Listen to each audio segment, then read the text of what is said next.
or whenever you're watching this. Thankful that you're here.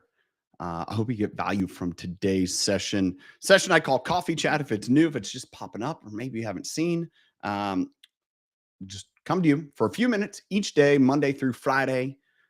If I don't have some appointment next week, I'm going to miss a day just because of that. That's a heads up. But glad to be here today. Want to rip through and go through kind of conversation piece. The first one. Each week, I release a podcast. It's either a conversation with a leader, a author, someone who I believe is going to bring value to the leadership space. Today, release the conversation with Dr. Oleg Konovalov. He is the author of The Vision Code: How to Create and Execute a Compelling Vision for Your Business. That's what I'm going to start off today. Talk about vision.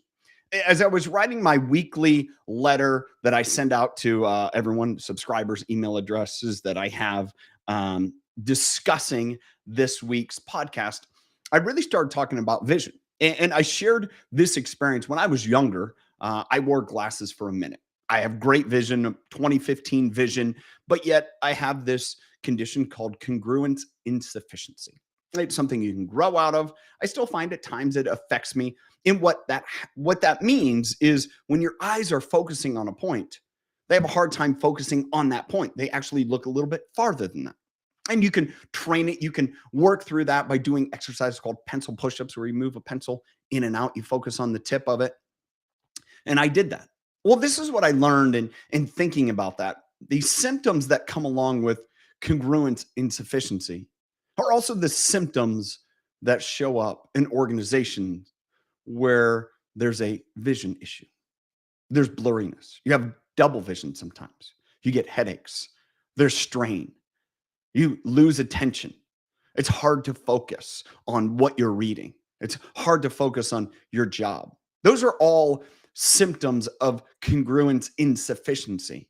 They're also symptoms of organizations that don't have a clearly defined, passionate, shared vision.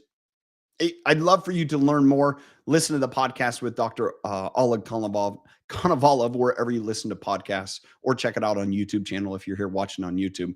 I know you're going to get tremendous value from that. I did. It's probably one of the better books, probably put in one of the best books.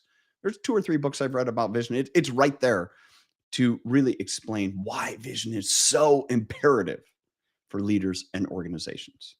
The next thing I wanted to discuss with you this morning is a piece that I read in this idea of self-awareness.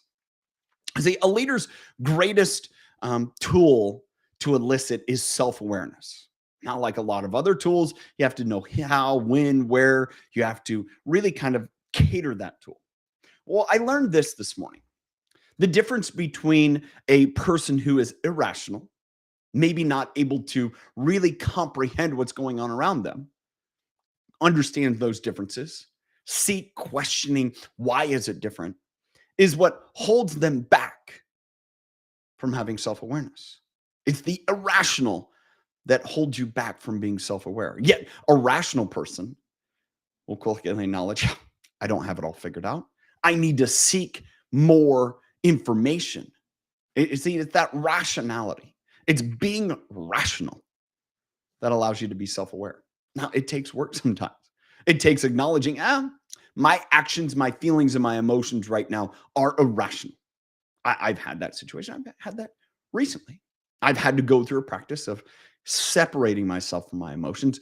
It's talked about in great stoicism. There's individuals that would extract themselves from situations until they could get control over their emotions. Doesn't mean subside those emotions, but create rational feelings and decisions to those emotions so they can move from them. That's a tool that leaders and individuals all over the world need to utilize. Last piece I'm going to leave you with this morning is my thought of the day. Communicating takes work. Today is an event that is going on. It's called Live to Lead. It's hosted by the John Maxwell organization, Maxwell Leadership Company. And John is releasing a new book next year. It's called The 16 Laws of Communication.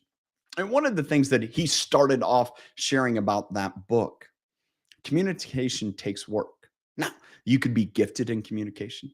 You could have a a real desire to work on your communication, almost seemingly effortless. You can wing it.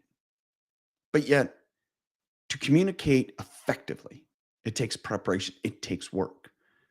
Every relationship, there's an avenue of communication. It's your body language. It's the words you say. It's your actions and your demeanors. Those are all pieces of communication.